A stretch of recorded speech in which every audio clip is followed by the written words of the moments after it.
Hello Vavers, you're watching YouTube channel USA News Alert. Breaking.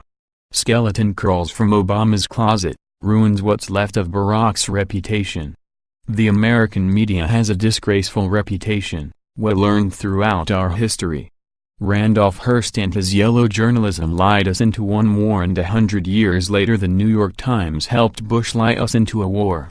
Michael Avenatti made 254 cable appearances last year, including 147 on MSNBC and CNN, think about that, and was literally a front-runner for the highest office in the land, because the media chose him without doing any due diligence. Truth is, the media is both easy to manipulate and is way too manipulative, so it is normal for presidents to fight them. Trump does it with words. Obama, a new report shows, took a much more dangerous approach, though the media will never report it. From the Daily Wire, on Thursday, the Columbia Journalism Review reported on the results of a Freedom of Information Act request for documents related to the Obama Justice Department's attempts to crack down on leaks to reporters, which reveal that the Obama administration's actions against the press were broader than previously known. CJR's report, authored by Ramya Krishnan and Trevor Timm, is based on a highly redacted 59-page report by the Justice Department's Office of Professional Responsibility completed December 9, 2014 and obtained via FOIA request by the Knight First Amendment Institute at Columbia University and the Freedom of the Press Foundation, where Krishnan and Timm work, respectively. In 2013, the Justice Department launched a brazen attack on press freedom, issuing sweeping subpoenas for the phone records of the Associated Press and several of its reporters and editors as part of a leak investigation, the authors report. While those subpoenas have long been understood as a massive intrusion into news-gathering operations, they note, the recently unearthed 2014 report reveals that the subpoenas targeting App told only part of the story.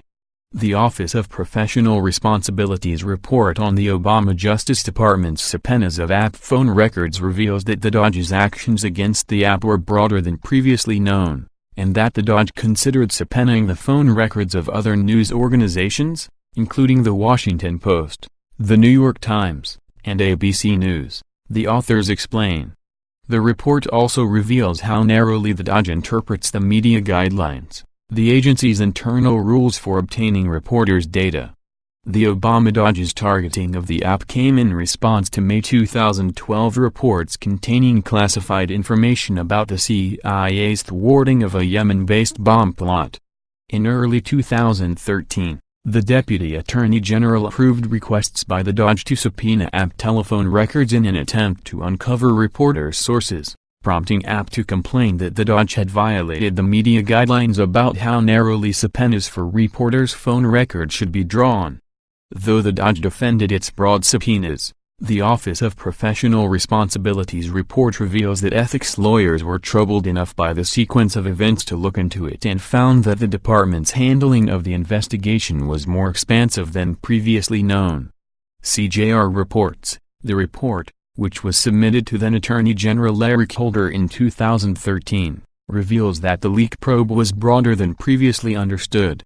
It reveals, for example, that, while the Justice Department obtained telephone toll records for 21 telephone numbers, the agency in fact issued 30 subpoenas to obtain telephone toll records for 30 unique telephone numbers. The report reveals that those 30 subpoenas were intended to target 7 reporters and editors, and covered a period of 6 weeks spanning April 1, 2012 to May 10, 2012. The report also shows that, at least at one stage of their investigation, Justice Department attorneys considered subpoenaing the records of The Washington Post, The New York Times, and ABC News.